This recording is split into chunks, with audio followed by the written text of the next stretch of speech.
Team India series तो पहले ही दिन जीत गई थी। जिस दिन टीम इंडिया ने 518 रन बोर्ड पे लगा दिए थे, वेस्ट इंडीज की हालत उसी दिन खराब हो गई थी। लेकिन उससे पहले जिस अंदाज में आज यशस्वी जायसवाल ने बैटिंग की थी, मतलब 175 रन, 25 रन दो दोहरा शतक लगाने पर, वहीं पर उनका साथ देने वाले शुभमन गिल जिस तरह से 129 रन मारते हैं, तभी टीम इंडिया का स्कोर जो है 548 रन बनता है। लेकिन इस सीरीज में क्या अहम रहा और क्या टीम इंडिया के लिए इससे सीखना बनता है, क्योंकि वेस्ट इंडीज भले जिस तरह से टीम इंडिया में आकर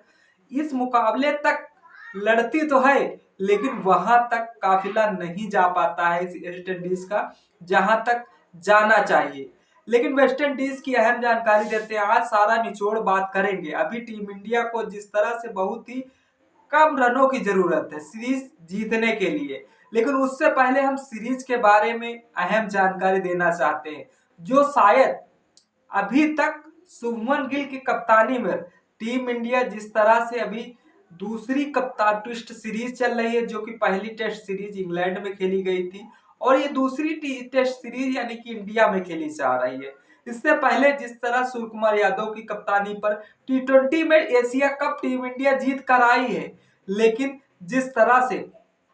4 दिन चले तो ऐसा नहीं लग रहा था कि वेस्ट इंडीज की टीम जिस तरह से 4 दिन भी टिक पाएगी, क्योंकि वेस्ट इंडीज की हालत एकदम बुरी तरीके से हो रही थी। और जिस तरह से ये 4 दिन का जिस तरह से खेल चला है, 5वें दिन खेल अभी होना बाकी है, जिस तरह से टीम इंडिया को बहुत ही छोटा टारगेट यानी कि 58 रन मानने वाली बात है। जिस अंदाज में भारत की पहले दिन की पारी रही है ना,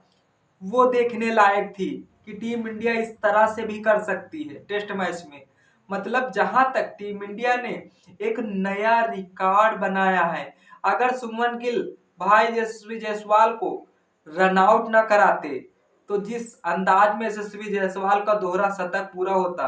वो दोहरा शतक देखने लायक था। ऐसी पे कंट्रोवर्सी सोशल मीडिया पे चल रही थी कि भाई यशस्वी जायसवाल को शुभमन गिल ने जिस तरह से जानबूझकर रन आउट कराया, अन्यथा शुभमन गिल को अगर जिस तरह से रन लेते तो हो सकता है शुभमन गिल इस रन को पूरा कर सकते थे, लेकिन उन्हें आधी पिच पर यशस्वी जायसवाल को लौटाना ये बहुत ही बढ़िया तरीका नहीं रहा है। दूसरी तरफ जिस अंदाज में 518 पे 5 पर टीम इंडिया की पारी जब घोषित हुई, यानी वेस्ट इंडीज पूरी तरह से दबाव बना दिया था, वही दिन फाइनल हो गया था कि भाई हम सीरीज अच्छी तरीके से मुकाबला जीत रहे हैं। अब देखने वाली बात है, अगर टीम इंडिया के रहते कोच गौतम गंभीर WTC फाइनल 2027 का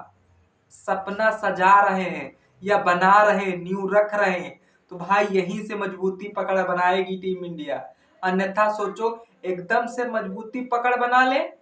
ऐसा तो नहीं होने वाला। समय रहते अगर टीम इंडिया का कमबैक ना होता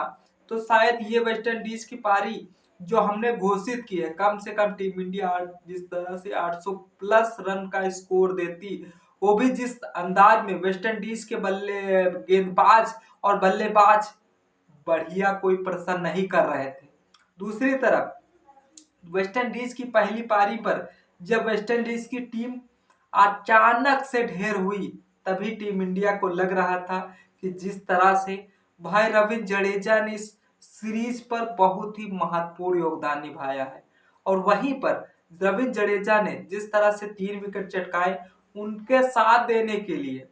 कुलदीप यादव से भी नहीं रहा गया, पूरा पंजा खोल लेते हैं भाई साहब। इसीलिए जिस तरह से 5 विकेट कुलदीप यादव ने जब चटके, तब वेस्ट इंडीज की पूरी टीम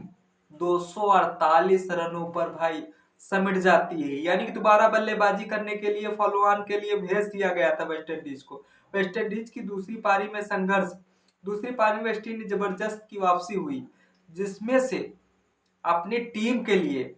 जॉन कैम्पबेल खेली शानदार पारी, वो शायद यादगार रही। हाँ शतक तो आया, लेकिन शतक से वो आगे नहीं बढ़ पाए, यानी कि 115 रन पर भाई अपनी क्रियाक्रम समाप्त कर लेते हैं। दूसरी छोर से साई होफ उनका साथ देते चले जा रहे थे। हाँ इनके बल्ले से भी शतक आया है, लेकिन वो शतक और जिस तरह से जैम कैम्बली का 115 रन और साई होप के 130 रन, ये कुछ तो बोर्ड लगाते हैं वेस्ट इंडीज के स्कोर बोर्ड पर,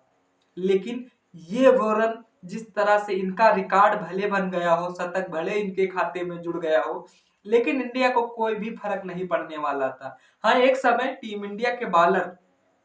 दबाव में आ रहे थे, क्योंकि जिस तरह से वेस्ट इंडीज के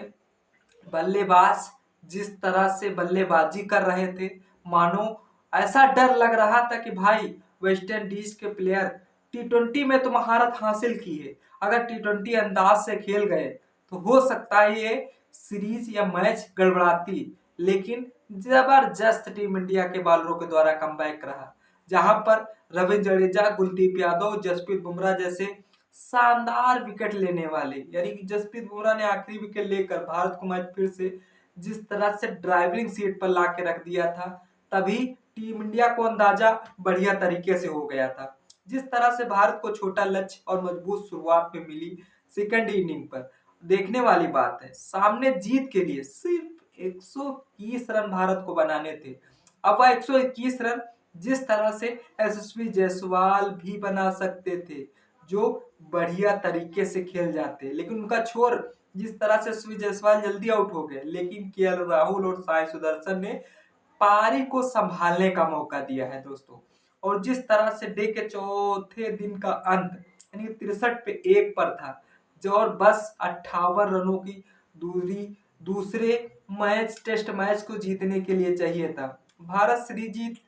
पूरी तरीके से जीत हो चुकी है। दो जिस तरह से टेस्ट मैच खेलने जाने थे, 2 टेस्ट सीरीज से क्लीन स्वीप करने वाला भारत बन गया है। अब देखने वाली बात है, जहां पर कप्तान सुमन गिल,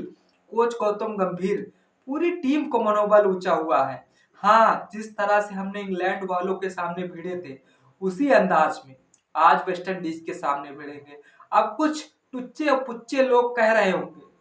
कि भाई वेस्ट इंडीज से वो भी टेस्ट में जीत लिया, कोई मनोरथ नहीं हासिल ले लिया। बूंद बूंद से भाई मेरे घड़ा भरता है, उसी बूंद बूंद से जिस तरह से WTC फाइनल में जगह बनाने के लिए भाई पॉइंट टेबल यहीं से जिस तरह से हमें चाहिए थे, और युवाओं ने भी इस टेस्ट मैच में गजब का प्रदर्शन किया है, जैसा कि यशस्वी जायसवाल, केएल राहुल, कुलदीप यादव और रवि जडेजा बेहतरीन इस मैच टेस्ट में दूसरे टेस्ट मैच में चमके हैं। इनकी तारीफ में जिस तरह से तारीफ भी छोटी पड़ जाए रविंद्र जडेजा के छोर पर, दूसरे छोर पे क्या आपको यह मैच जिस तरह से सीरीज को जीतने के लिए टीम इंडिया के बारे में सबसे महत्वपूर्ण योगदान किस खिलाड़ी का रहा है? कमेंट सेक्शन खुला है, कमेंट जरूर करिएगा। वीडियो को अच्छी लगी हो तो लाइक शेयर सब्सक्राइब करना ना भूलें। तब तक इस वीडियो को मजा लीजिए, फिर मिलते हैं किसी नेक्स्ट वीडियो के साथ। तब तक के लिए जय हिंद, जय भारत।